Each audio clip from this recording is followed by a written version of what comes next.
Welcome to the deep dive. Look, if you've been anywhere near a streaming platform in the last, 10 years, Yeah. you definitely know about K-content. Oh, absolutely. It's massive. You can't ignore it. Right. And its power is just, it's all over everyone's watch list. We've seen this huge, unprecedented global success with survival thrillers. Thinking Squid Game, obviously. Oh, that's the big one, yeah. And that really cemented the whole K-survival genre, Mm. whether it's those bleak post-apocalyptic futures or the zombie stuff, or even those really dark psychological games. But what's really fascinating, I think, is that South Korea isn't just exporting great dramas anymore. They're actually innovating the whole format. How so? Well, we're seeing this shift, right, beyond the usual scripted movies and TV series into something, well, newer, this sort of hybrid reality space. Okay, interesting. So today, that's what we're diving into. We've got a bunch of sources looking at this whole phenomenon, and we're going to really dig into one specific series that just leans right into blurring that line, between a reality game show and scripted horror. It's called Zombieverse. Ah, yes, Zombieverse. Yeah. Okay, so our mission today, for you listening, is to unpack this really specific South Korean format, the real variety show. Mm-hmm. We'll explore just how broad K-survival is thematically, and then really zoom in on Zombieverse's latest season, New Blood. We want to look at the bigger stakes, that incredibly diverse cast they pulled together. Which is quite something. Right, and try to understand how critics reacted to this kind of chaotic mix of planned horror elements Yeah. and totally spontaneous celebrity freakouts. Yeah, chaotic is a good word for it. And just to set the scene properly for you, Zombieverse, it's officially called a real variety series. Right. Basically, they take a bunch of celebrities, chuck them into this super realistic, sprawling world that's supposed to be infested with zombies. And the zombies are actors, right? Scare actors. Exactly. Professionally trained scare actors. And the celebs, they have to complete missions, survive, dodge getting bitten, and basically stay in the game. So it's not like, say, Physical 100 where it's pure competition. No, not quite. It's less about controlled physical tests and more well, someone described it as a celebrity Dungeons and Dragons campaign, but live action. Okay, I like that analogy. Yeah, the environment, the unexpected stuff, the reactions, that's the core of it. Okay, so before we get fully into Zombieverse, let's maybe build that foundation you mentioned. Yeah. The sheer quality and the range of themes in K-survival dramas. Our sources definitely back this up. These shows have huge international followings. They really do. And it's because they're just consistently high quality, Hmm. right? First-class thrillers, really suspenseful, and they often manage to avoid the usual tired tropes. Absolutely. And I think when people hear K-survival, they might immediately jump to zombies or, those big death games like Squid Game. Sure, that's the obvious stuff. Yeah. But the scope is actually way broader. These stories force characters to survive all kinds of threats. Societal collapse, environmental disasters, even internal psychological battles or weird time paradoxes. The real strength, I think, is how they keep reinventing what survival even means. Okay, so let's maybe look at some examples. You mentioned societal collapse, dystopian futures. Where should we start? Well, a good recent example is Black Knight from 2023. Okay. This isn't your typical apocalypse. It's set after a comet strike basically wrecked the environment. Survival is grim, very grim. Oxygen is scarce. So breathing is the challenge. Exactly. And the simple job of delivering oxygen tanks and masks becomes this incredibly high-risk thing. These delivery drivers are essential but also constantly in danger. We follow Kim Woo-bin's character, 5'8", who's this legendary driver. It's survival stripped down to the need for air itself. Wow, okay. That's bleak. And you mentioned time travel, too. Yeah, contrast that with Sisyphus, the myth from 2021. This one's about self-destruction through technology. A genius engineer creates something, and, it leads to Korea being destroyed because people misuse it, traveling back and forth through time. The dangers of messing with the timeline. Precisely. So the protagonist, Kang Seo-hae, she has to come back from this broken future. She's got all these combat and survival skills she learned there, and she's trying to stop it all from happening in the first place. It's survival against fate, really, Right. Against technology gone wrong. That range is pretty impressive already, cosmic disaster versus time paradoxes. But you also mentioned creators layering threats, like human evil and natural disasters combined. Oh, yeah. Bargain, the 2022 miniseries, is a fantastic example of that. A real masterclass in just piling on the misery, basically. Sounds intense. It starts with a purely human horror, an organ trafficking setup. The protagonist, No Hyung-soo, thinks he's there for something else entirely, gets trapped. Okay, bad start. Right. But then, bam, an earthquake hits. And you'd think maybe that helps him. Nope. It just makes everything 10 times worse. Wow. Because now all the survivors, including the traffickers and the victims, are stuck roaming this wrecked building. And they're not just fighting to escape the rubble, they're fighting each other over the organs they came for in the first place. Survival becomes about the absolute ugliest side of human nature when everything falls apart. Jeez. Okay. That's dark. And then sometimes the threat isn't even physical, right? Like ideological. Exactly. Look at Save Me from 2017. That's a thriller where family moves to the countryside. Seems idyllic, but the whole town is basically controlled by this bloodthirsty cult, as the sources put it. A cult. So survival is about escaping them. Yeah, escaping their psychological grip, their physical control, figuring out the dark secrets of how they operate. It's the slow burn mystery where survival means breaking free from indoctrination, which is its own kind of battle, just as intense as fighting monsters. Right. The monster is the belief system. And then you get into the more psychological or time-based challenges, which get even more complex. They test how people react under abstract pressure. Like what? Take 365. Repeat the year from 2020. 10 people get a chance to reset their lives, go back exactly 1 year. Sounds great. Fix your mistakes. You'd think, but it goes wrong, fast. Changing fate has these ripple effects, these consequences. The series becomes this absolute lesson in consequences, showing how tiny changes spiral into deadly threats. Survival stops being about dodging immediate danger and starts being about managing the fallout from your own choices. Okay, the butterfly effect, basically. Yeah, but weaponized. And you see that kind of psychological pressure cooker amped up even more in White Christmas from 2011. Ah, I've heard of that one. Set in a school. Yeah, a really prestigious high school, but during winter break, it's isolated, snowed in, 7 students stay behind, and they realize there's a killer among them. Oh, wow. Claustrophobic. Totally. It forces them through these intense psychological games. It just strips away their perfect student facades and reveals what's underneath. Survival becomes purely mental and emotional. Who can you trust? What are you capable of? That sounds gripping. And then there's metaphysical survival. How does that work?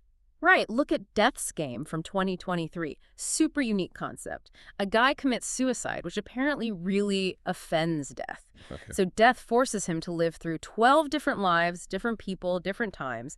He has to survive in just one of those lives to avoid going to hell. So it's like cosmic punishment meets survival game. Exactly. It makes survival about spiritual resilience, about whether he even wants to live, not just how to live. It flips the whole idea on its head. Okay, that's definitely thinking outside the box. And you said this all leads back to Zombieverse.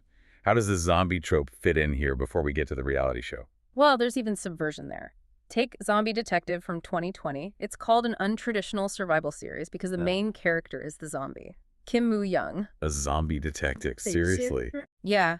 He's trying to basically learn how to act human, blend in, and solve the mystery of how he turned into a zombie in the first place. It's much lighter, more comedic. Survival for him isn't fighting hordes, it's just social survival. Don't get caught being undead. Oh, okay, that's clever. So, the big picture here, the main takeaway, is that K-survival is constantly reinventing the stakes. It could be time, ideology, human nature, whatever. It keeps finding new ways to put people under pressure. Right, and that knack for innovation, for finding new pressures, that perfectly sets the stage for Zombieverse, doesn't it?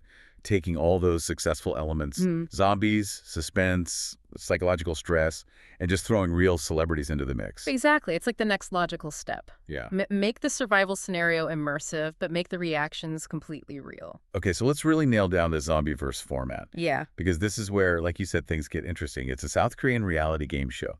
Group of celebrities, the survivors, have to team up. Season 1, they were just dropped onto the streets of Seoul, right? Looked pretty realistic. Yeah, very immersive sets. And the basic rules seem simple enough. Find food, water, shelter, find a way to get around, all while dodging zombies played by those scare actors we mentioned. And if you get bitten, you're out. Exit the game. Simple elimination mechanic. But the real genius, according to the sources, isn't just the zombies. It's this hybrid identity. Yeah. It's not pure reality, not pure drama. Exactly. It doesn't pretend to be totally spontaneous, but it's definitely not fully scripted either. That live-action Dungeons & Dragons campaign description really hits the nail on the head. Explain that D&D analogy a bit more. How does that structure work? Okay, so think of the producers as the dungeon master, right? They set up the world, the main story beats, the major missions or quests. The scripted parts. Right. The objectives are fixed, like you have to go to the supermarket to get supplies or you need to reach the safe zone at the hospital. That stuff is pre-planned. It gives the whole thing a narrative spine. Okay, so the overall goal is set. Yes. But, and this is the crucial part, how the players, the celebrities, actually try to achieve those goals. That's totally unscripted. Ah, so the dialogue, the specific actions. All spontaneous, their interactions, how they react under pressure, their personalities clashing or gelling. That's where the magic and honestly most of the humor comes from. So they're not actors playing roles. They're celebrities reacting. Precisely. They're reacting to a highly controlled but still very stressful and chaotic situation. And you even get these amazing unscripted moments where, say, a scare actor might break character for a second because a celebrity does something genuinely unexpected or impressive, like Dex, remember? Oh yeah, the special forces guy. He did some crazy stuff. Exactly. His real skill sometimes surprised even the zombies. That blend the human spontaneous reaction within the fictional setup. That's the core appeal. It's like using this really elaborate, high-quality fictional playground to get authentic human reaction. Yeah. Which is different from, say, Physical 100 again. Totally different. In Physical 100, the rules are rigid, the environment's set, the challenges test specific skills or endurance. It's pure competition. Right. Zombieverse is almost the opposite. The mission is fixed, get the vaccine from the lab, but how they do it, that's up to them. Fight, hide, run, strategize, betray each other. They have real agency within the scenario. And that makes their reactions feel much more, I don't know, earned, compelling. I think so, yeah. More compelling than just watching someone complete a set obstacle course. Okay, so this hybrid approach, this D&D campaign feel, that's what they tried to build on for Season 2, Zombieverse 2, New Blood. Yeah, they definitely leaned into it. The second season just came out recently, November 19th, 2024. It picks up after Season 1. Seems like it. The sources say it's set tentatively a week or two after the first season's events, so there's continuity, but also room for the zombie situation to have, evolved. Gotten worse, probably. And did they just do more of the same or change things up? Oh, they definitely changed things up. They seriously raised the stakes, narratively speaking. The main goal isn't just day-to-day survival anymore. Find water, find shelter. What is it then? Season 2 introduces upgraded quests and much more thrilling situations, all centered around one massive, urgent mission. Yeah. They need to create a cure for the zombie virus. A cure. Okay, that's a big step up. The new blood from the title, presumably. Exactly. That's the goal. And the expansion wasn't just in the story, it was geographical, too. How so? Season 1 was pretty much contained to Seoul, right? Yeah, recognizable city locations. New Blood, though, expands the whole setting to a larger world. It actually starts on Jeju Island, which is a big change visually and logistically. Jeju Island. Okay, that's interesting. Different terrain. Definitely. And they used a bunch of diverse locations, subways, mountains, even sequences out on the water. It really suggests they pumped up the budget and the production scale to match that bigger Find the Cure storyline. Basically, a much larger, more complex playground for the celebrity chaos. All right, so bigger world, huge mission, find a cure. They must have needed a pretty capable cast to handle that. Oh, yeah. And not just famous faces, but people with actual, potentially useful skills. But before we even get into who's new and who's back, we need to talk about the main plot driver for the whole season. It actually revolves around a returning cast member. Oh. Ro Hong-chul. Remember him from Season 1? The chaotic one? Oh, Hong-chul. Yeah, he was hilarious. Kind of the villain, but like an entertaining one. Wasn't he supposed to be dead, though? Exactly. That's the big twist. He's presumed dead, but nope, he returns. And here's the kicker. He possesses a rare blood type. Ah. The new blood? Precisely. His blood is somehow key to creating the cure, which instantly makes him the single most important and therefore the most hunted or protected person in the game. So he's basically the walking MacGuffin. Pretty much. It triggers this massive chase across all those new locations you mentioned, Jeju, the mountains, etc., and just ramps up the confusion and paranoia for everyone else. Do we protect him? Do we use him? Who's after him? That's actually pretty smart storytelling. Bring back the fan-favorite Chaos Agent, but give him real plot significance beyond just being unpredictable. Yeah, it anchors the whole cure plot line to a specific character. Now, Besides Hong Shul, we have other returning veterans, people who actually know the ropes from season 1. Right. Who else came back? Lisa Young, I assume. She was great. Absolutely. Lisa Young is back, actress, obviously, but also famously a former amateur boxer. That definitely came in handy. Oh, yeah. You see it in her leadership, her sheer toughness, her athleticism. Plus, remember, she was in Sweet Home, that apocalyptic K-drama. Right, so she knows the genre tropes, too. Exactly. She's not just physically tough. She kind of understands the story they're in, which gives her this great presence. And Dex. The Special Forces guy, he must be back. Had to be. Dex, the former South Korean Navy UD SEAL. And for anyone listening who doesn't know, UD SEAL is elite stuff. Underwater demolition team sea, air, land. These are top-tier special forces. So his skills are genuinely useful. Imperative, the sources say. We saw it in season 1, the climbing, the physical problem solving.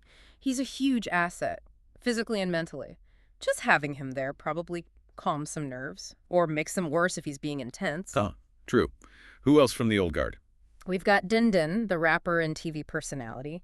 He is described as an action leader with quick decision-making skills. Sort of the guy who thinks fast under pressure. Okay.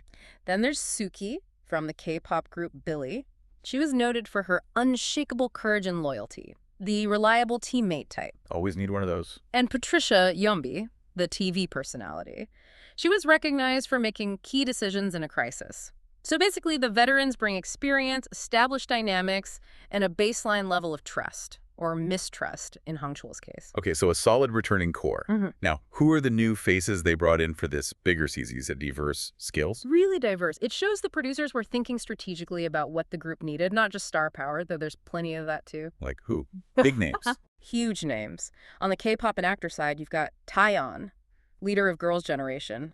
Iconic singer, massive star power. Wow. Taeyeon, okay. Yeah. Then Yuk Sung-jae from B2B, also an actor. He's described as a versatile idol, brings charm, but also seems pretty agile. And crucially, Kwon Eunbi, another K-pop singer and actress, she's specifically noted as a gymnastics and track queen. Ah, so like Lee Sa-young's boxing, actual athletic skills that translate? Directly. Evasion, climbing, speed, really useful in a zombie scenario. Makes sense. What about the comedy side? That was a big part of season 1's appeal. Essential, yeah. For the real variety aspect, they brought in Cho Sai-ho, a well-known comedian, quick wit, humor to break the tension. Gotta have that. And Defcon, he's a rapper, but also a big TV personality, nicknamed the hip-hop pigeon, apparently, with a strong physical presence. These guys are there to keep the unscripted banter and reactions flowing, fill the comedy void. Okay, idols, athletes, comedians. What about the unexpected experts you mentioned? This is where the casting gets really interesting. There's Code Kunst. He's a hip-hop producer known more as a science geek on other shows. Right, not exactly an action hero type. Exactly. But apparently this season he has a real glow-up, becomes surprisingly active and physical. It's a great narrative arc for him, challenging expectations. Okay, cool. Who else? Kim Seon-tae. He's actually a civil servant who became a popular YouTuber, the Chungju Man. Yeah. He brings a kind of grounded, everyday person perspective, which is a nice contrast. And wasn't there an American chef? Yes. Yeah. Andre Rush, celebrity chef, Army veteran, former White House chef. You know, the guy with the enormous biceps. Oh, that guy. Right. Yeah. What's he doing in a Korean zombie show? Well, besides the obvious physical presence, the sources point out something brilliant. His language barrier. Ah, instant confusion and comedy. Exactly. It immediately creates this unique dynamic. How does he communicate? How do the Korean cast members interact with him under pressure? It guarantees unpredictable, funny moments right from the start. Throwing a buff American chef who barely speaks Korean into the zombie apocalypse, genius casting for generating that spontaneous content. It really sounds like they built the cast like a team, didn't they? Covering all the bases. Absolutely. It's strategic. You need the physical anchors like Dex and Sa-young. You need the idols for appeal and their surprising athleticism like Taeyeon and Eunbi. You need the variety veterans like Sai-ho and Defcon for the laughs and driving those unscripted moments. It's like assembling the perfect D&D party for maximum chaos within their scripted world. Okay, so they had this bigger world, bigger mission, carefully constructed cast. But here's where the analysis comes in. Sequels are tough. Did New Blood actually live up to the hype? What do the critics think? Yeah, this is where it gets a bit more mixed. Wow. The sources suggest that despite all that ambition, the bigger budget, the scale, the pure plot line, a lot of critics felt Zombieverse 2 doesn't quite land. Or maybe it just didn't recapture that specific season 1 magic. Why not? What was the main issue? It seems the consensus points to one main thing. It struggled because it went bigger. Oh, the scale backfired. In some ways, yeah. The sources really highlight that by expanding the locations so much, adding more plot layers with the Cure and Hongchul, and just having a larger cast, it kind of lost focus. Okay. How did that actually affect the viewing experience? Well, two major problems seem to crop up according to the reviews. First, a loss of intimacy. Intimacy. In a zombie show. Well, connection maybe. Season 1 felt more contained, mostly in Seoul. The group was kind of forced together more often for longer stretches, so those relationships, the camaraderie, it felt like it grew more organically. Right, you got to know the dynamics. Exactly. But season 2 starts on Jeju, then they're constantly moving subways, mountains, water stuff. The cast gets split up a lot more, and apparently that made it more difficult for those unfamiliar to get to know the new cast members. Ah, so you don't get as invested in the new people before something inevitably happens to them. Pretty much. Yeah. Harder to build that emotional connection when everyone's spread thin across this massive landscape. Okay, that makes sense. What was the second big issue? The bigger scale also seemed to make the scripted parts feel more obvious, more artificial. How so?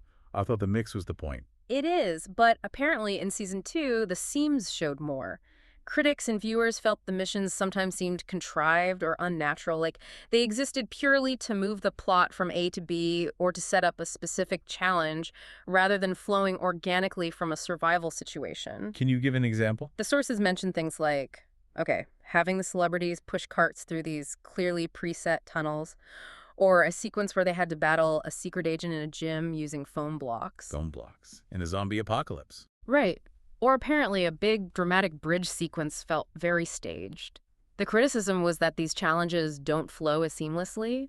They sometimes required the characters to make slightly illogical choices just to keep the game moving. So it pulls you out of the moment. You start thinking about the production team instead of the zombies. Yeah, exactly. Wait, why are they doing this now? Feeling the scripted framework, instead of just supporting the chaos, became a bit of a distraction for some. Okay, so the story maybe stumbled, the scale maybe worked against it.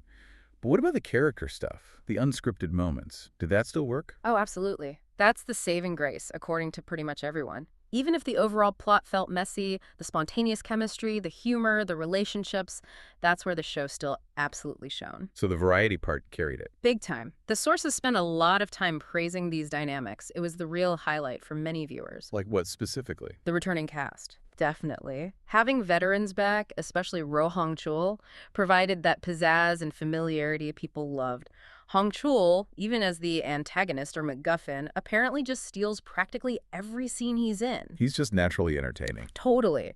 And the energy between him and the others, particularly Lee Sai-young, that established chaotic dynamic, was apparently dynamite. There's mention of a specific moment where Sai-young just casually flips Hongchul off during a tense scene. Huh? Yeah, that sounds right. It confirms their relationship, you know? It's that real unscripted spark. And the moments where they break character.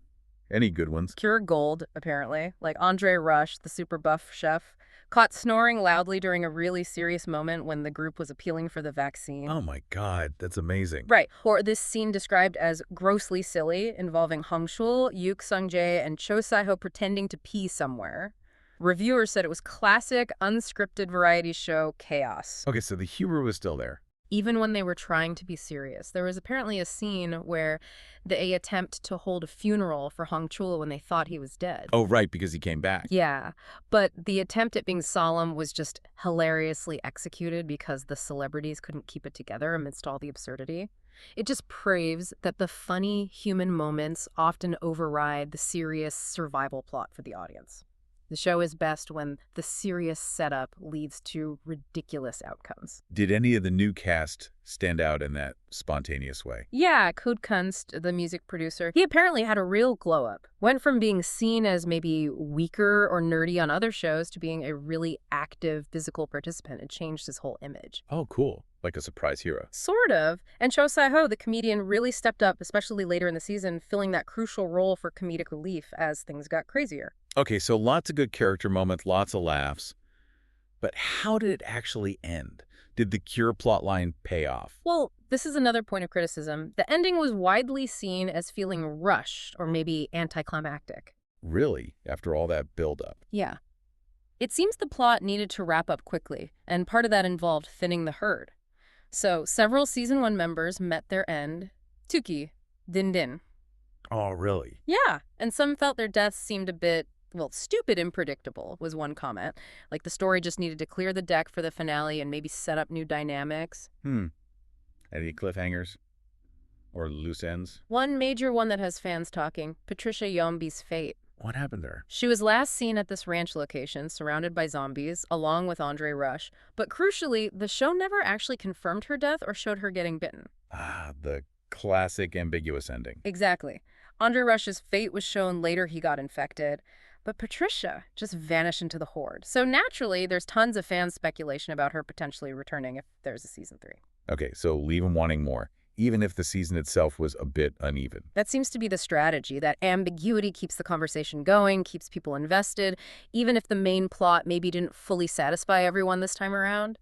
Hashtag outro out. Okay, so wrapping this all up, what's the big picture here? What does this all mean for you, the listener, watching something like Zombieverse? Well, I think Zombieverse pulls off something really tricky, right?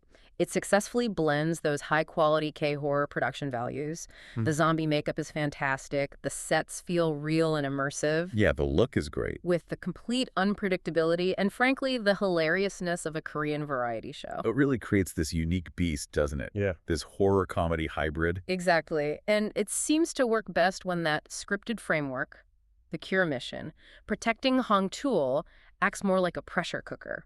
Something to just force these celebrities into situations where their real personalities and chemistry can explode, rather than being a super rigid plot they have to follow perfectly. So the chaos is the point, almost. I think so. The best moments come from the chaos. So the key takeaways for you listening are pretty clear then. The big plot revolved around that rare blood type belonging to the returning chaos agent, Hong Tuol. And survival wasn't just about outrunning zombies. It was dictated by this wild mix of actual celebrity skills. You had the special forces guy, the boxer, the gymnasts, even the super strong chef contributing in unexpected ways. That diverse skill set was definitely a factor. But ultimately, what really carries the show, maybe even more than the zombies or the plot, is that spontaneous stuff. The comedic chemistry, the genuine physical effort, the moments they break character. That seems to win out over the scripted elements every time. Yeah, when they lean into the absurdity and just react, that's when it clicks. When they stop acting the scenario and just live it briefly. Right. Which brings us to our final thought for you to chew on. Okay. K-content, as we've seen, is really pushing boundaries with these hybrid reality formats. They're intentionally blurring lines between drama, game shows, reality TV. Deliberately playing with that structure. So given how successful shows like Zombieverse are, even with their flaws, shows that really embrace the fact that they're partly staged, partly theatrical, does the future of reality TV globally maybe lie in that direction? You mean like stop pretending it's all 100% real, unmanaged spontaneity? Yeah. Maybe lean into the deliberate theatricality. Acknowledge the production's role in creating the fun, the drama, the structure, rather than constantly chasing this perhaps mythical idea of pure reality. That's a really interesting question. Does acknowledging the strings make it more entertaining, not less? Something for you to think about next time you're browsing what to watch. That's it for this deep dive.